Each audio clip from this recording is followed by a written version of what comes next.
Hey, how's it going? I hope you're doing good. Merry Christmas. I was out getting a little bit of groceries today. It's been raining here, just all types of stuff, okay? I'm watching Scott Glenn. He's doing talking about his career. I had an opportunity to meet Scott Glenn when I was a boy because I really like Western movies, okay? And so the Western movies, there was like sort of a trickle of U.S. Western movies into the 80s and into the 90s, and it basically stopped with Clint Eastwood's Unforgiven. But before Clint Eastwood's Unforgiven, there was Silverado, which had Danny Glover, Kevin Kline, Scott Glenn, Kevin Costner, basically all these 90s actors that went on to do a bunch of other stuff. Scott Glenn is one of those actors. He was also sort of a character actor. He did a movie which I forgot about, Silence of the Lambs, playing, a federal investigator, making sure, whatever the situation is, they're covering it. They're following, the investigation. And so he actually looks a little bit like he's related to my grandma, but maybe also related to my grandpa. I don't know, which would mean he's, sort of like uncle maybe, but I don't know. So sometimes you just say, but I did it was in Sun Valley, and I thought it was the spring, over on Warm Springs, because what they used to do is now they have like a big lodge and everything. They did all these lodges at the ski resorts, but they kind of had red wood like building and stage, and they'd put down a rug and the bands would play, and it would rain a little bit, it would get cold at night, but in the day it would be so dry and hot and sunny, it would all sort of dry out there. You get sort of that dry sort of wood around, snow area with dry climate, okay? And so we would ski down in the afternoon and have something to eat, or maybe my dad would have a beer, or other people would have a beer. I'd maybe get a soda, at the end of the ski day, instead of drinking just water throughout the day. And so it was kind of fun and relaxing a little bit. The sun would heat up that area. I happened to see him, and it was one of those things as a kid. You're like, hey, that's like a movie star guy. Let's go try to talk to him. Stuff like that. So, and it was kind of a fun time. Just being in a. That's why I think people sometimes go to resorts and stuff, because if a kid sees somebody, maybe they can approach him, maybe they can't. I don't know. Anyway, I don't want to go on too far here. He's just talking about his roles here.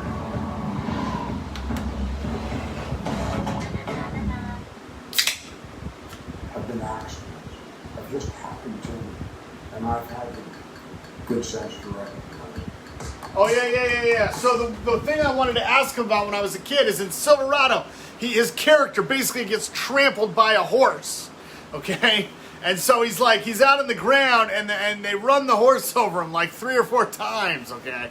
Which is like certain death. So I was like, how did he do that? He basically told me, they basically buried an area under the ground that was flat, and then basically his head was out flat, and then there was sort of a body on top of the ground, with sort of, the restraint idea of the horses, and then basically the horse just took off, but his head was there, so it's probably pretty scary, kind of a sort of a big stunt ordeal, in the movies. And so anyway, we'll watch him. We got all these other actors down here too.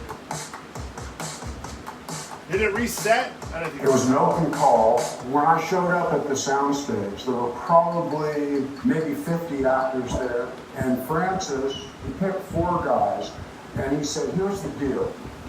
You're in a boat, the engine is off, you're floating down the Mekong River, and you're having an argument who the playmate of the year should be. And they begin to have this argument. Doing great improvisational work, yelling at each other, and I'm sitting there watching it, and I guess at a certain point I rolled my eyes, kind of like this. And Francis stopped the improv. He said, I saw that, Scott. These people are doing serious work. I don't need to be making a comment on this work. Why did you do that? And I said, it wasn't that the work was bad, but these guys are on a boat with the engine turned off, floating down the Mekong River. You scream and yell like that, you're going to have a mortar round in your laps in 5 seconds. And Francis looked at me and turned to his AD and he said, I want him in my movie. I got to the Philippines, it was Friday. Almost everybody was going back to Manila to have their weekend, and I decided I'd just stay on location. That Friday evening, the worst typhoon to hit the Philippines since 1932 came. Typhoon D-Day. Everybody thought we were dead. For 2 days, we lost all contact. We were on an isthmus that was turned into an island. We had to sort of organize the place. There was a woman who was pregnant with twins. Since I delivered my second daughter myself, I was the only person that had any idea of how to do that. So finally, 2-3 days later, Francis came back on the helicopter. All of our sets were destroyed. We obviously had to rebuild things and start all over again. We went down to the edge of a stream that they were going to shoot on, which was now a whitewater because of all the water. And Francis, the insurance adjuster, I think Victoria Storaro, the DP, and 3 or 4 guys got on this boat and they were going to go out onto the stream to take a look at it. They tied a rope on the back of this boat and let the boat out onto the stream, thinking if the stream carries it downstream very quickly, they could pull it back. And I'm watching this from about 50 yards away. I was not that long out of the Marine Corps, always had a knife. And when I saw what was happening, I just realized the minute the tide gets that boat, it's going to snap it straight downstream, and the rope is going to pull the back down, and the boat's going to sink. So the minute they let it go, I started running towards the rope, dove at it, cut the rope, didn't sink. Later on that night, Francis said, you saved my life. And I said, I don't know if I did or not. I just acted on instinct. And Francis said, you've helped me out so much. I can write you a better part than your cast. Just tell me what you want to do, and I'll write it right now. And I said, I'm going to be in the end of the movie. And he said, what? And I went, yeah, I'm going to be in the part at the end of the movie with Marlon Brando and Dennis Hopper. And Francis said, I'm starstruck, but that's the only part of the movie that's completely cast. There's nothing in it for you. I mean, you could play Captain Colby, the guy that went up the river ahead of Marlon. So I don't really understand that, okay? At the end of the movie, you know, there's sort of a bad attack on an animal. I don't know why he would ever want to be in that end of the movie. Doesn't make any sense to me. Anybody involved in that scene at the end of the movie, you know, today, you know, it's disaster. So, I don't know. I mean, because now you have all the, you know, even Pamela Anderson with PETA. You know, what happens to the animals, abuse of the animals in the movies. Even if animals are trying to attack the people, which I don't think this animal was. But I mean, why would you want to be in the end of the movie at that scene? You know, I don't know. I mean, today you look at it and say, stay away. But I don't know. I mean, it was a long time ago. But it's a tiny part, very few But lines. a lot of actors really have that. It's like, I want to be in the biggest, best scene of the movie. Whatever it says, no matter what. It's like that movie with Julie Kavner, I'll do anything, you know. It's like, I'll do anything to be in this movie. And some people, like, you don't even read the scene or anything like that. You're just like, I'll do anything to be in this movie or whatever. And then somehow it's like, you know, that was like the worst thing you would want to do. Even though the movie is like a cult classic, you know, collection movie.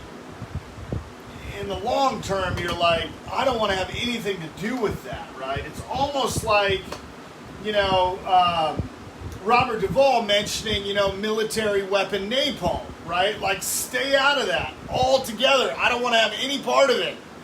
Get me away from it, you know? But if you were an all-do-anything, right, whether it was good or bad, they'd be like, throw him in the scene. And then 20 years later, you're like, I'm in this terrible scene where the guy's talking about military weapon. It's awful. What do I do? There's nothing. but if you want to do that, I'm good to my word. And I said, I do. I realized at the time that acting is serving an apprenticeship. You really can't learn how to act in school or from a book. And I was going to be around arguably America's greatest actor, Francis, working with him. So that's how that happened. Needles, essential for sewing, but maybe not for people with certain inflammatory conditions, because there are options, like an... Carol's laughing right now. I got a call from my manager, Johnny Planko, one of my best friends who's no longer with us. But at the time, he said, Marvel is really interested in your playing this character, Stick. I didn't know any of those characters at all. And he said, it's the mentor to the Daredevil that will be played by Charlie Cox. And I went, oh. And I got so angry because I thought, the mentor. Yeah, I'm going to play some old guy who sits behind the desk and sends young actors out to do all kinds of fun, interesting stuff. This is going to be a pain in the butt, and I don't even think I want to do it. And I got stupidly angry. There's a hike south of here that's very steep, and in furor, I ran up the side of this mountain. It was so steep, and I was so full of myself, stupidly, with my big dumb ego, that I jammed my hip coming down. Got home, and they had sent the script.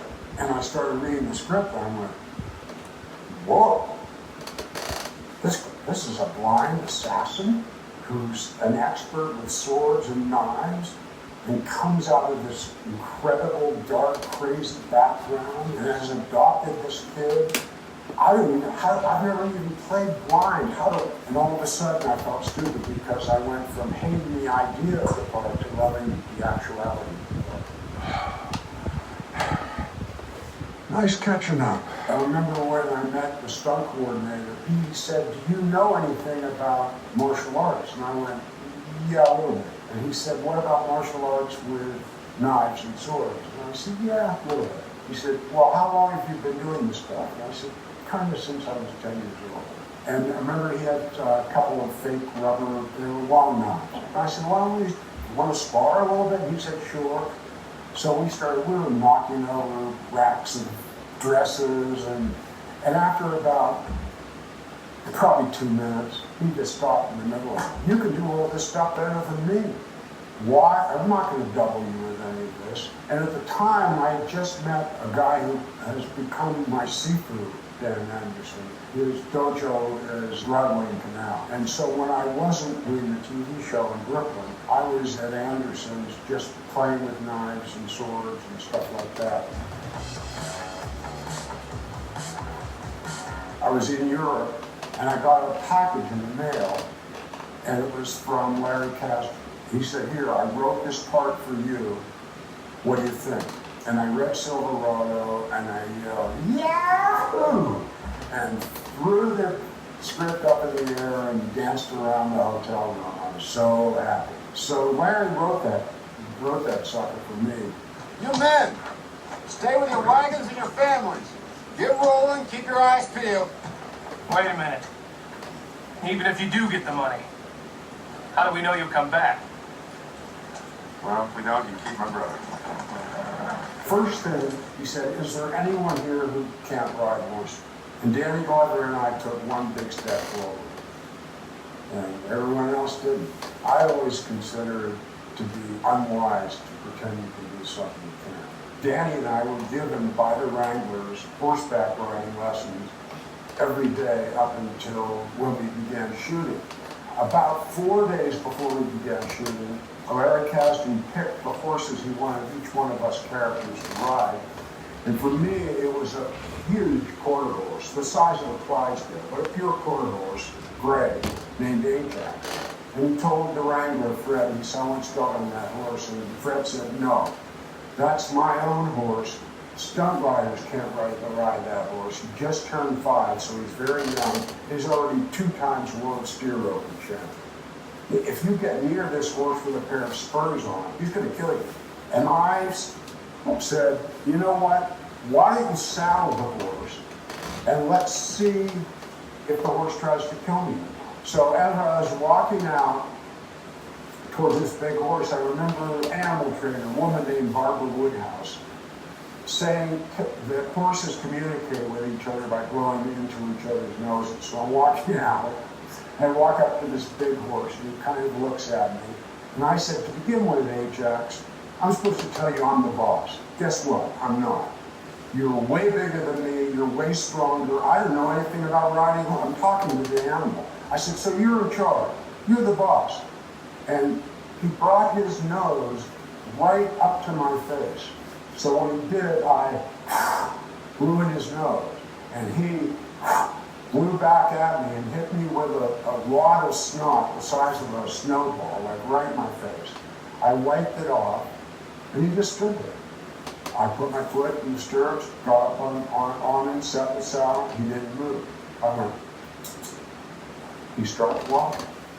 I'm thinking. I don't even feel myself motioning to the left. He goes to the left. I do it to the right. He moves to the right. I touch him with my heels. Now, this is a world champion steer roper. I touch him with my heels. He goes from a walk to a straight out, hard gallop. But I'm comfortable on him, and at one point, we go to the left, we go to the right. It's like being on a sports car. At one point, I think I want him to stop. I drop my heels and say, whoa, this horse is used to jerking the steers on their butts. So he does like that. I go over his head and land in the ground. Luckily, I didn't break anything, but the minute I landed on the ground, Ajax trotted over to me, put his big muzzle on my face, and started rubbing me with his head. He fell in love with me. People see that movie now and they think I'm an expert rider. I'm not. I still really don't know how to ride horses. It's just that this monster, phenomenal athlete loved me. He is going home. She's staying here. Hulu's got favorites to match this strange year. Whatever you're watching, find joy in the season. Deck the halls, y'all. Hulu has whatever you're feeling. Really well done. I had a part in a Western called The Great Northfield, Minnesota Raid, directed by Phil Kaufman. I had to go to Universal to meet the producers and just get to know them. And the producers walked in. Phil said, this is Scott Glenn, he's going to be playing this part. And he said, great, we just wanted to meet you, great, so we'll see you on location. I hop on my motorcycle, I drive back to Venice where we're living, the phone is ringing, I pick it up, it's Phil Kaufman. He said, I couldn't let an agent or someone else tell you this, Scott. You're not going to be in my movie. You're half an inch too tall. And I remember saying, I'll wear moccasins. I'll drop my knees down a little bit. A half an inch. He said, I'm sorry. It's not going to work. But the next time I have a film where I have real control, I'm going to send you the script and you get to pick your part. I get sent the right stuff. I called Phil Kaufman up and I said, I know what I want to play. And he thought I was going to say Chuck Yeager or maybe John Glenn. And I did not. I said, I want to do Alan Shepard. And he said, a long pause. And he said, Alan Shepard, well, that's kind of a comedic part. And I said, yeah, I know. It's funny. That's right. That's what I want to do. I want to be the icy commander. Dear Lord, please don't let me fuck up. I didn't quite copy that. Say again, please. I said everything ain't okay. And he said, I'm good to my word, Scott. You want to be Alan Shepard? You are Alan Shepard. Would you like to meet him? And I said, absolutely not. I want home movies of him as far back in his life as possible. I want everything I can see recorded about him. But I don't want to meet the guy himself, because if you play somebody and they know that their image is going to be exploded on a screen the size of a 4-story building, they will, even without intending it, edit themselves. And I didn't want that. I wanted Alan Shepard, the inside of Alan Shepard, to be my creation. Mr. Glenn, you are way out of line. Each man here has volunteered to do a job and doing many things above and beyond the strict call of duty. Such as bringing girls up to your room in the middle of the night. And foregoing any semblance of an orderly family life. And Mr. Glenn, As long as a man uses good sense, what he does with his zipper or his wick is his own business. My favorite review I've ever gotten in my whole life was after we finished the film. Then Admiral Shepard wrote a note to Phil Kaufman, and he said, please show this to Scott Glenn. He said, Mr. Glenn, you got me almost perfect. I have no criticism. You only missed one thing, and that is you ain't anywhere near as good looking as I am.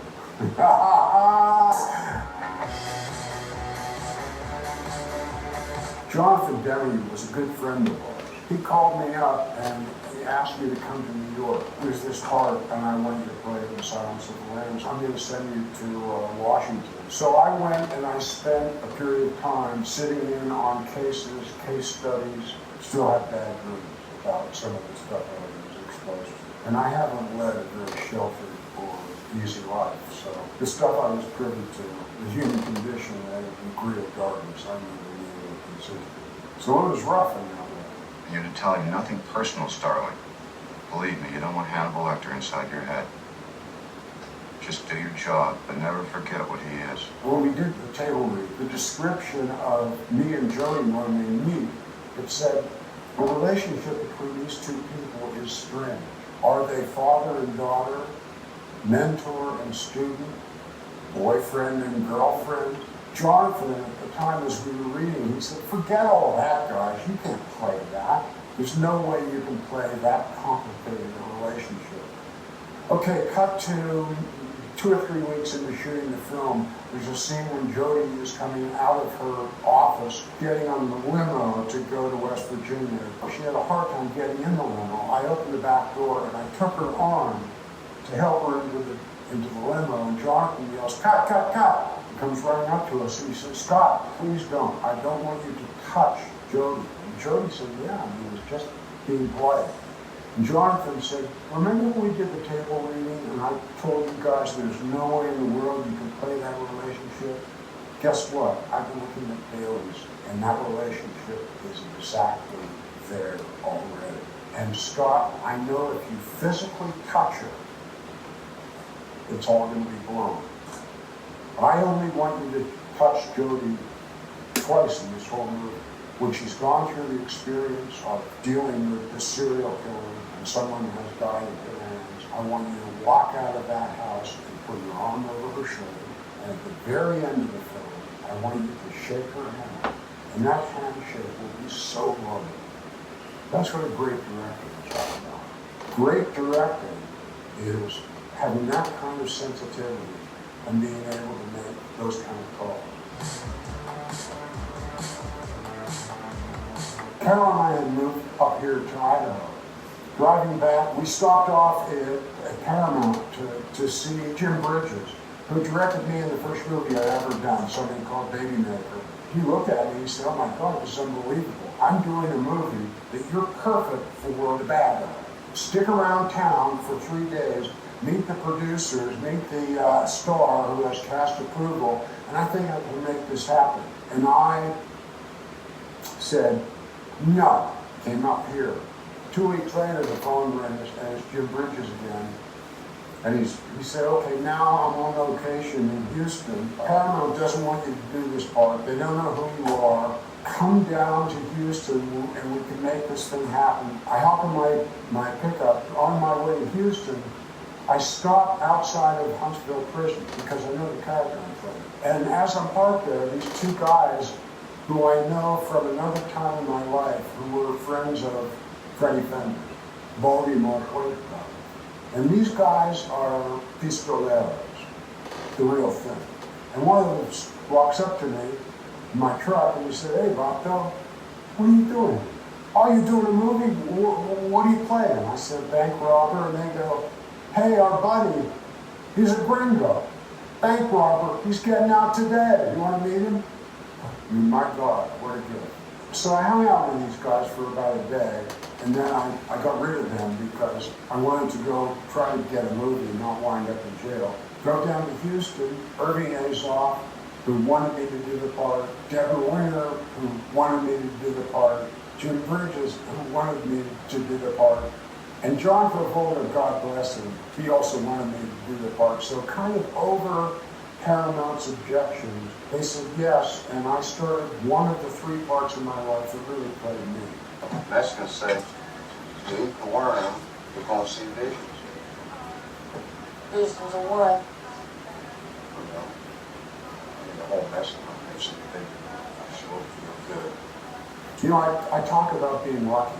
I got on a bull in the Huntsville Prison Rodeo. I was just going to sit on the bull, and then they were going to cut, and the stunt rider was going to actually get on the bull and ride in a long shot. I'm sitting on this bull, and I don't know where the camera is. I think, you know, how close are they? So when I take a rap, I take what's illegal in PRC, but all the cons do at the Huntsville Prison Rodeo, which is called a suicide wrap. Instead of just wrapping the rig around your hand once, you put lighter fluid and rosin on your glove, and then you thread it between your little finger and your ring finger. You take the leather glove, pound it down, now you're locked in. The bad part about that is if the bull throws you and you have a suicide wrap, you're what they call hung up. You're with the bull wherever it goes, and he probably won't kill you or jerk your arm literally out of your body, who knows. But I thought, God forbid, some ex-con sees this movie and sees I didn't take a suicide wrap. Because my biggest critics are always the people that actually do the job. So anyway, I took the suicide wrap. None of us had figured that bulls are used to being in the layout gate a matter of seconds before they go. This was like 15 minutes while they were lighting the shot. And finally the bull, on camera, decided, I'm leaving whether the gate is open or not. Whoa! And just Can you believe that? Oh, he got gored right I didn't there. have a suicide wrap. You don't even see it right into his head. Its butt and probably been kicked to death. Everything literally went into slow motion. I mean, I had all the time in the world. When I looked up, I grabbed the tail, I popped it loose, and went down, the bull went forward. I hit the ground with a chipped collarbone and a concussion. I don't really remember this, but what I actually did was jump right back on my feet, climb back on the let-up gate, jump back on the bull, and I saw blood all around the wood of the gate, and I said, is that my blood? Is that my blood? And it wasn't. It was like one of the stock handlers had reached in to grab me to try to save my life, and been hit with the bull's horn and shattered his cheek, and it was his blood all over the place. And I said, is that my blood? And they said, no, Scott, it's not your blood. I said, you don't understand. If it is, you got to get hair and makeup here because it's got to match the shot. It's got to match the shot. I don't remember any of that.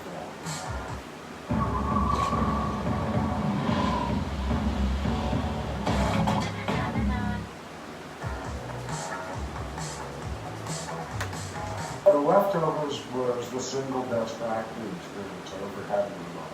Due in no small part to David Lindelof. 3 times in my life, I've had parts that played me, and my job was just to get out of the way.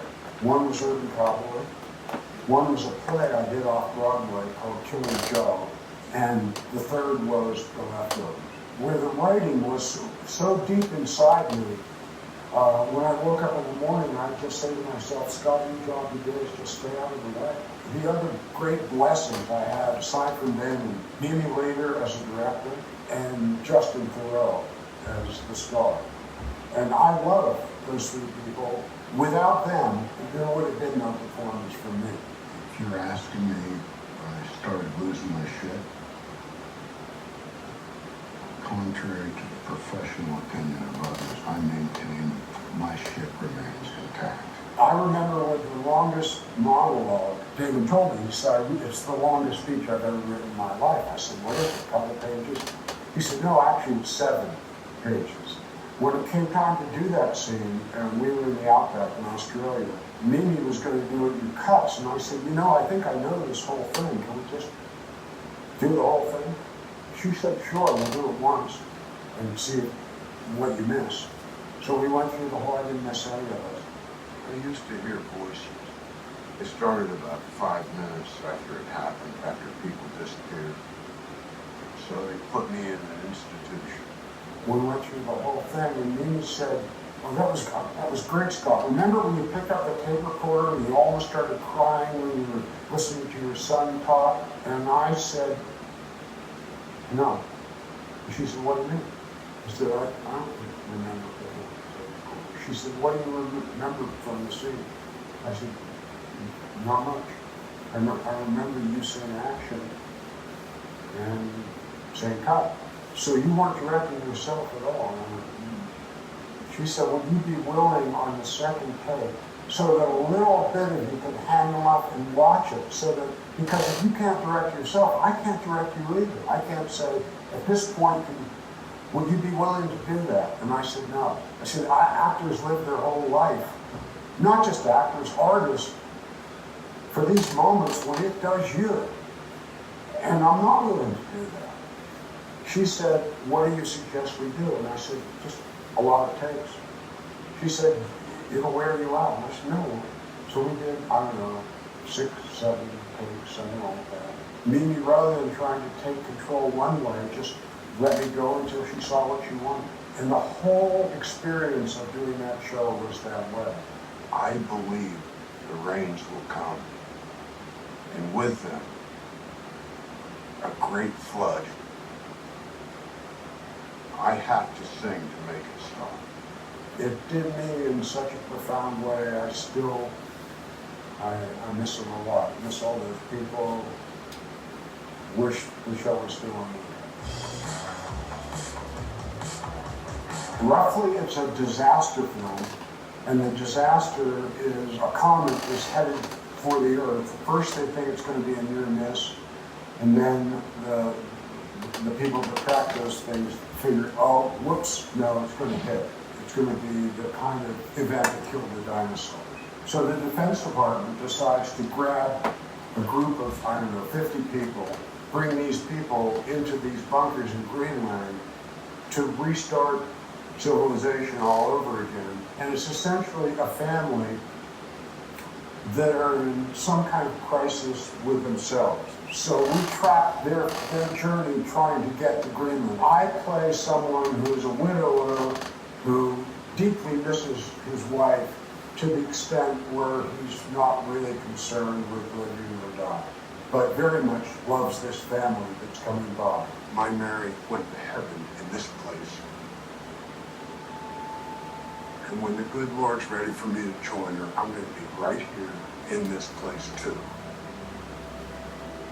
Bags packed. That's what excites me now about this film. And also a little shout out to Rick Waugh, the director, who did a phenomenal job of directing this film and directing me in the film. A little shout out to him.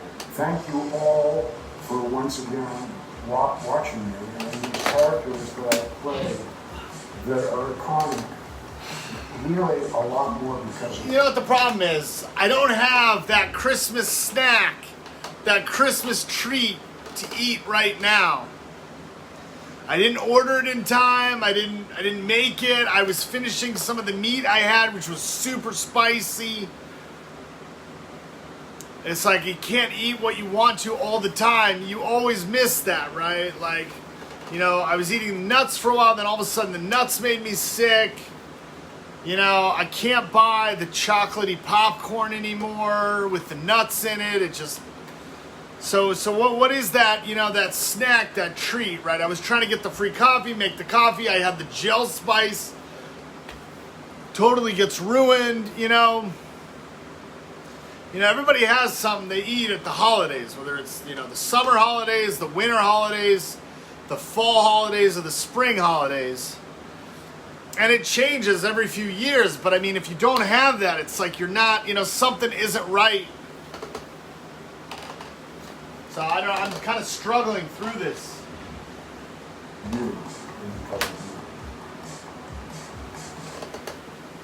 Alright, I can't watch the next one, man.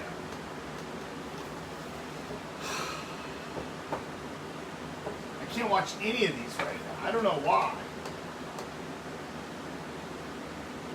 There's so many different actors. You forget about all these different actors. I mean, you can only think about 2 or 3 of these actors at once, right? you know, this guy and this guy. And then you totally forget about all 6 or 7 or 8 of these guys. I mean, you know, and then if you talk about all the different movie stars, right? You end up sounding like an idiot, right? Like some, a budget cutting, studio head who says like, we got too many stars. Stop the movies.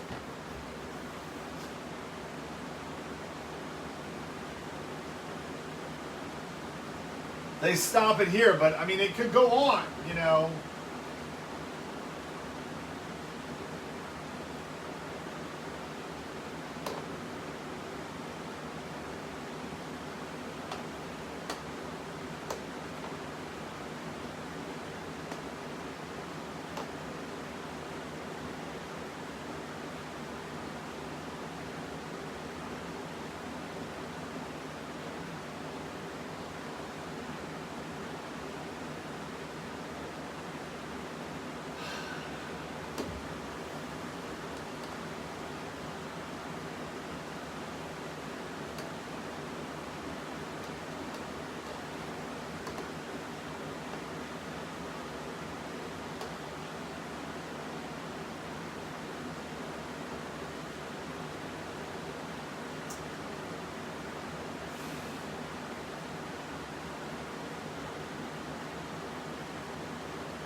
Let's watch Alex. I haven't seen Alex in a few days. She seems really good. She's all the way down in New Zealand, I think, or maybe Australia. I think she's in Australia, not New Zealand.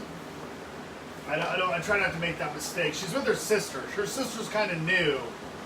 I never really know exactly what the deal is right there. Skip the server. Hello guys, welcome back to my We gotta channel. Pause it. We gotta go to HD 1080. Back to another video. Very casual video today. I've got Freya here with me.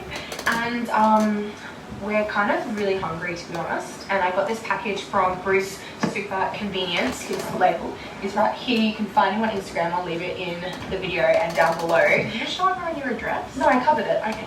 I hope. I'll put a blurry thing over it if I did.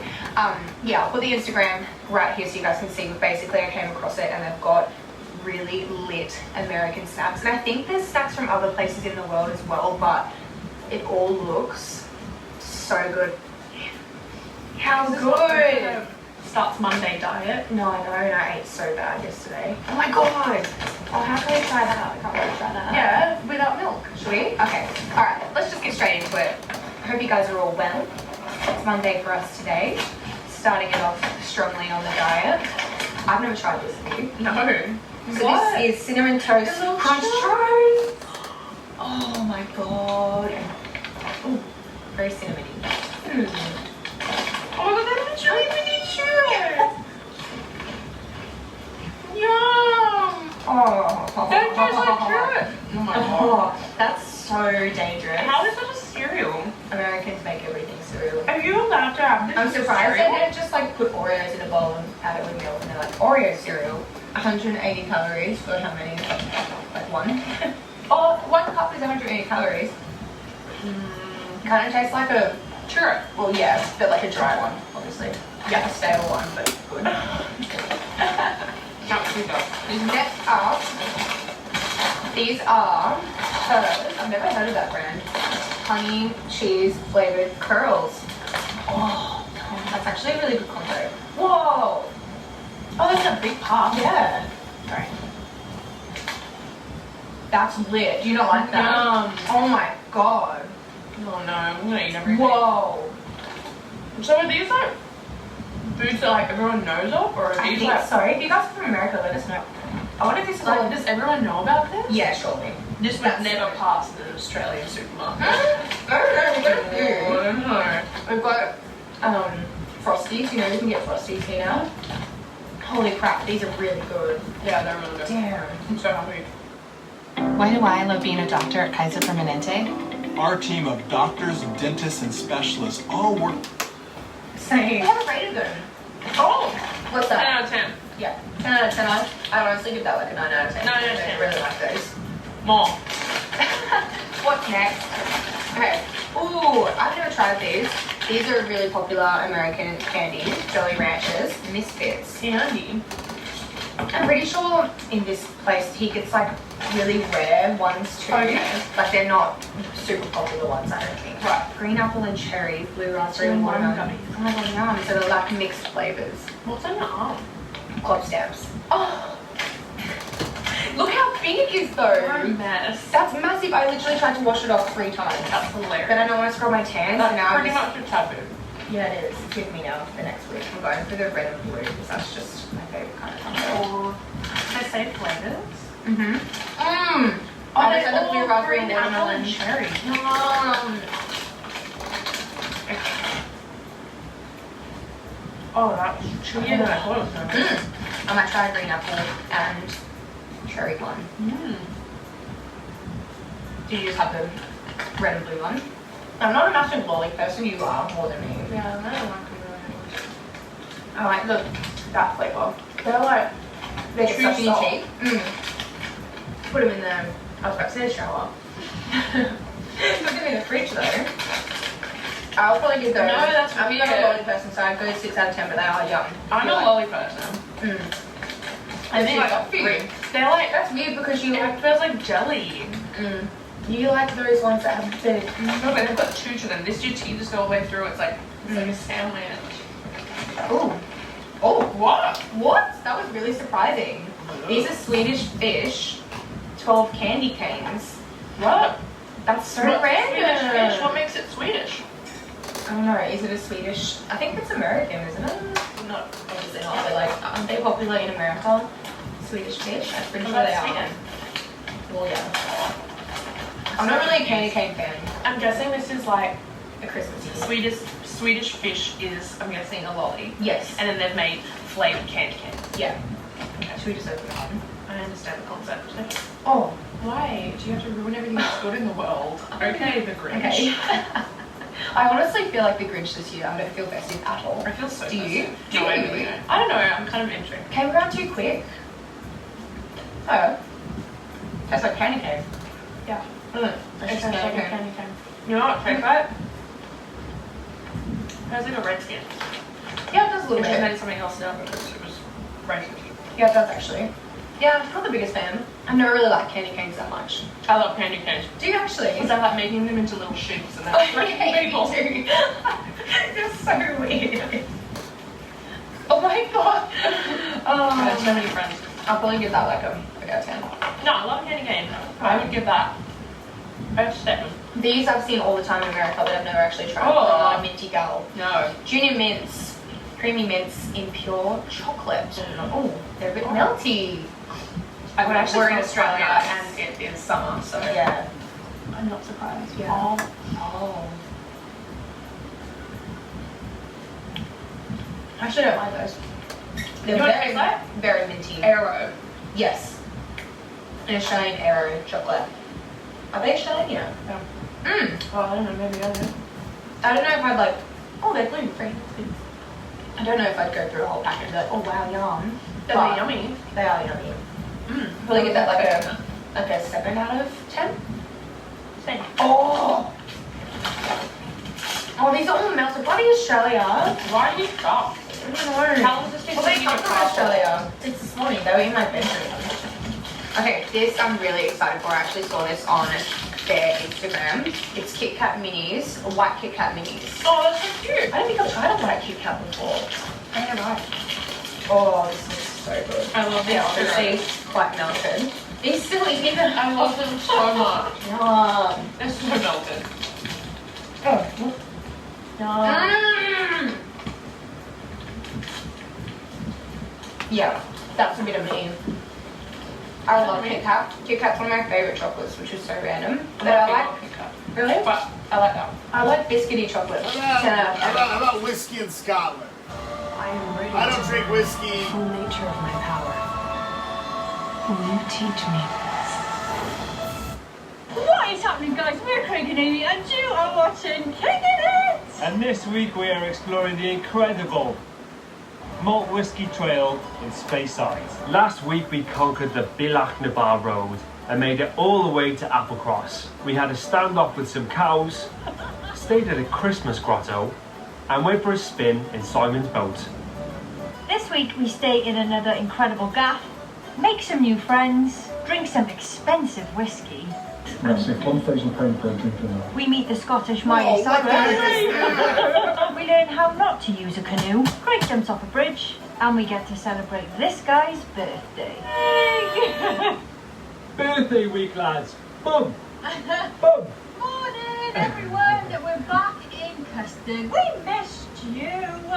But we're trading early again tonight. Sorry about that, Custard. It's another cold night for you. For some reason, like, we've just been so jammy up here. Everybody's offering us their places to stay. Yeah. So right now we've just left Findhorn and we're making our way down towards the Malt Whiskey Trail. Which Craig is ever so excited about if you didn't know. I cannot wait. Yeah, it's going to be a whiskey-themed birthday week. Yeah. It's going to be brilliant. We've got lots of presents. We've got a really amazing whiskey-themed house to stay in. Oh, maybe. Which is brilliant. And yeah, we're getting bang on it tomorrow. So if you like whiskey, stick around for Craig's reactions. And if you're not that fussed on whiskey, maybe, you know, we can try and like it this week together. It's going to be a good week, lads. Why don't you give me all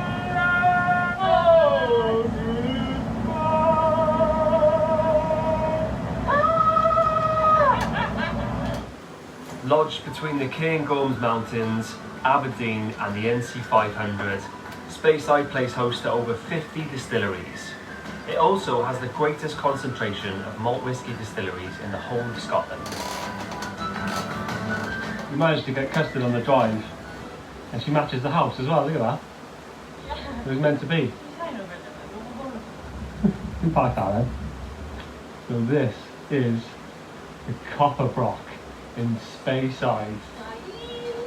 Speyside! Oh, it looks amazing and the pictures look insane. It looks good. How do you get in then? What? Welcome to the Copper Brock.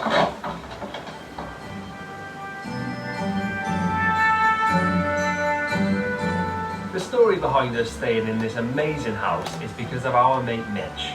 He reached out to us when he found out that I was getting into whiskey, and then he invited us to come and stay. Mitch has been in the whiskey game for over a decade and also has his own YouTube channel. If you're looking to learn about Scotland, Speyside or whiskey, then head over to his channel or follow him on the gram. Fancy the biggest bedroom? You're out in the garden though. But like mirror, something we don't own. Love that. Small things, you know? Whoa, look at this. Oh, wow. The light in here is gorgeous. Yeah, I'll take this one, Craig. I'd like an Instagrammable shower, obviously. Don't Instagram me when I'm in. Lovely. Do you reckon Mitch smells lush? I reckon Mitch smells lush.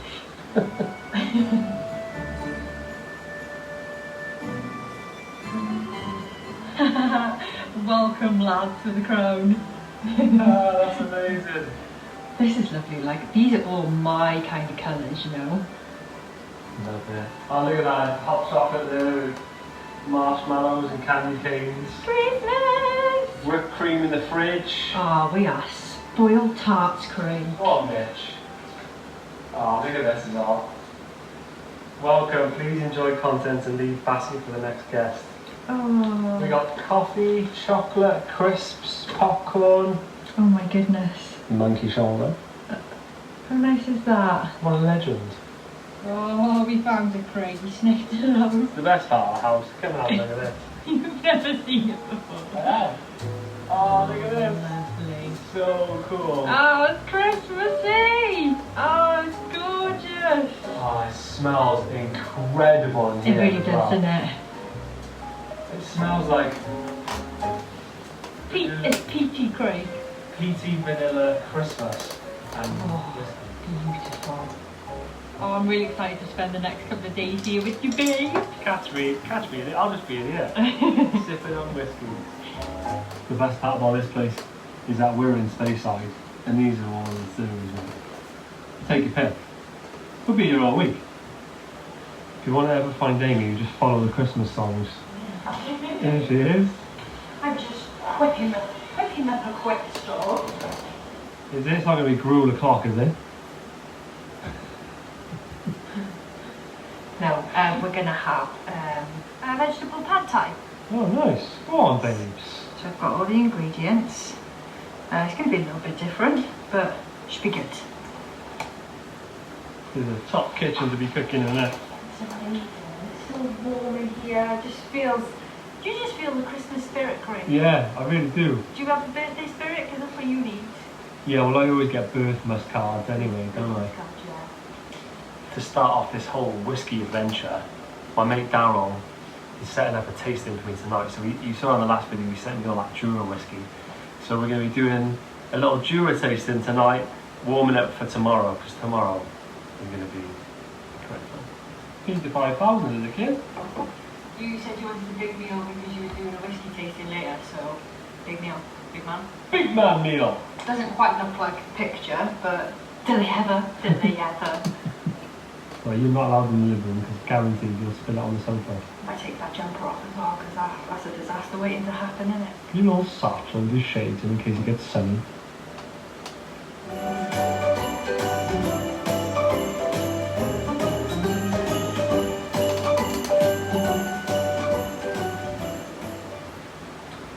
Alright, the fire's crackling.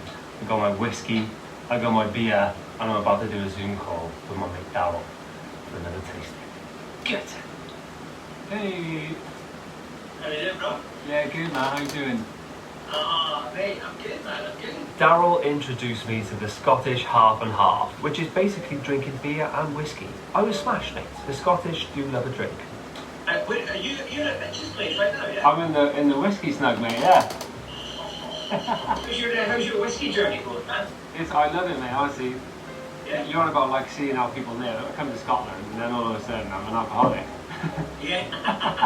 Oh, there's nothing like a stereotype. Now you know why everyone in Scotland's angry and pissed off.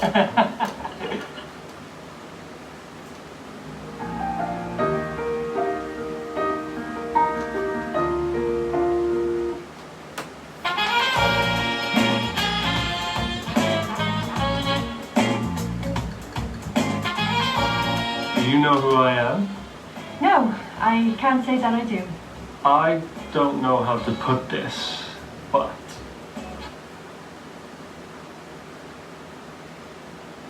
I'm kind of a big deal. Really? People know me. Well, I'm very happy for you. Squarespace is an all-in-one solution for anyone looking to create beautiful websites. With easy blogging tools and click and drag to build sexy pages. It couldn't be easier. You can also check stats and sales on the app on your phone. Whether you're a reindeer herder or an expert in whiskey. If you want your website to match your sophistication, then Squarespace is the one for you. You can even build your own shop and link your products to your Instagram account. Head to squarespace.com to start your free trial, and if you're feeling bold, go to squarespace.com/kingingit for 10% off your first domain or website. Cheers. The next morning, we got scooped up by our new mate Struan to head to the Glenfiddich distillery for a private tour and whiskey tasting. First on the agenda, my favourite, the amazing, the incredible Highland Cows. I'll just stay here, you carry on. Struan showed us the Balvenie Castle and told us how the whole distillery is haunted by a woman called the Green Lady. And we were told that we would need to touch the castle for luck. And Struan's forgotten the name of the lady, so we won't say that loud because she might be out. We walked around the grounds of the distillery and into a few of the warehouses where they stored the barrels, some of which were built in the 1800s. Oh, that's lovely, that is. Warms the soul. We also saw the massive copper stills and the whole whiskey making process. We even got a chance to meet the founders, who were tiny. This is actually a life-size statue. What's his name? William Grant? That's Craig. Who's your mate? This is actual life size, so back in the day, watch it. Yeah, we've got Struan with us, who is actually a global ambassador for Glenfiddich. Nobody even asked me how Craig finds these people, honestly.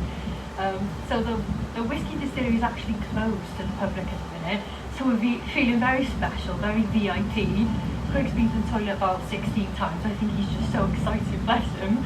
This is the start of like his birthday celebrations and he's loving it. So this is the new sort of distillery tour part that they've built for 2021. It hasn't opened yet. But I was like, oh, so how much did that cost? I'd love one of these for my house in the future. He was like, oh, not that much, about 30 million. I was like, what? That's not what I expected you to say at all, but yeah, £30 million on this. Crazy, it looks gorgeous. Right, Craig, you've got £5.50 to spend, right? Nothing more. I got a £5. What can I get? What's your most expensive whiskey in this shop? Can I try it? In here, is it? Oh my god. £27,500. Yeah.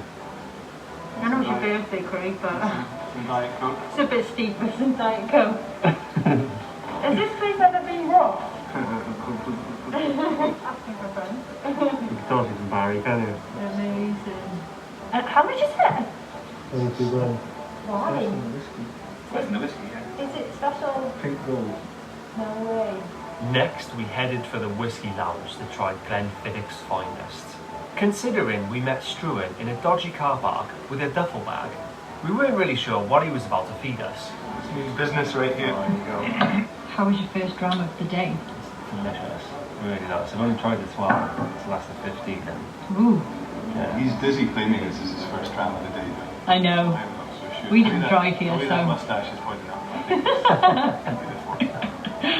Alright, Stuart's gonna get something for me to try. He's like determined to make me like it today. What we got? Ooh, it tastes like Christmas pudding. That's a win for you then. That is a win for me, Craig. Try and taste it. Get the flavours. Get the flavours. No, I can't. No? Does it give you heartburn? No? Yeah. Yeah. Oak, and then look into the distance and nod and go vanilla. Oak. Rich oak. And perhaps some vanilla. Pulling out all of these no-label whiskies from his dodgy bag, we weren't even sure if this fella worked here. But little did we know, we were about to try this bad boy, which cost 700 quid, mate. It's a very rare whiskey.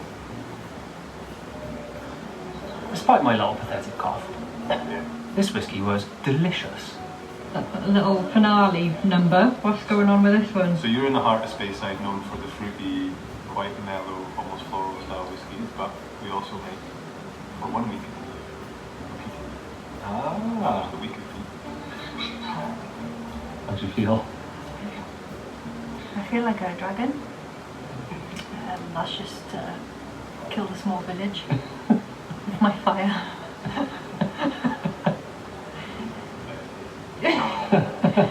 Not satisfied with the £700 bottle, Amy was on the hunt for the most expensive whiskey alive and went to annoy the barman with some questions. Convention 58, and that's £1,000 for 1 dram. No, £100,000 for a bottle. oh my god, are you kidding? That's it. Oh my god, yeah. So, sorry, what's the name of it? It's just a Glenfiddich. These ones here you can only get in the distillery. You can't get anywhere else in the world. Oh my goodness. And that's it, £1,000 for a drink of that. And this is where now Oh, it's Christmas. Go on. gently but carefully put it back in this very loose glass shell. Oh my goodness. That's crazy. I should have just, when I was smelling it, I should have just had a quick swig. Probably would have taken me out. Back in the copper brock, in the warm. It's just lush and it's so good. nice to have, like, I know Custard's, she's lovely and cozy when you put the heating on and everything, but to have the space and just the coziness that's here and have Netflix on a massive TV on demand, Christmas films coming out with your ears, it's just wonderful. So massive thanks to Struan and Gemma for showing us around. Not only did we get to see Glenfiddich, we also got to see Balvenie, which was class. It was such a wicked tour and the whiskies were so good. So yeah, if there's any whiskey lovers out there, you're probably proper jealous. But yeah, he spoiled us, didn't he? Yes. He even got a glass. Well, if you are jealous, then obviously you've got to come to Scotland and do this tour for yourself. 100%. Because it was really good fun and we did learn loads and Craig had a wicked time. Loved it. Thanks guys, so we're back here now, we got our cups of teas. Yeah, look at them. We're going to get cosy. We're going to watch a film. We're such kids, Craig, but this is everything to me. So how was your first day of birthday celebrations? 10 out of 10, mate. This world is a beautiful place. It deserves you.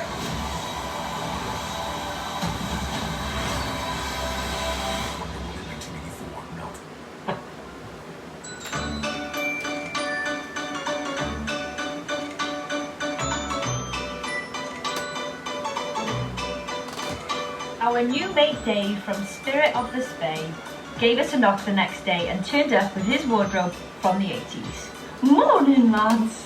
So today we've had our friend Dave, he's come round.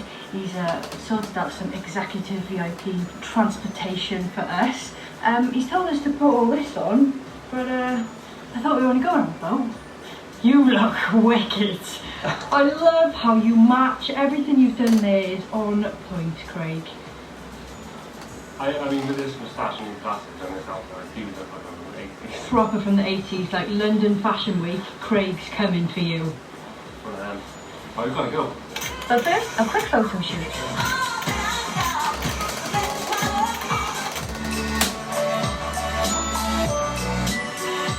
We're going on an adventure.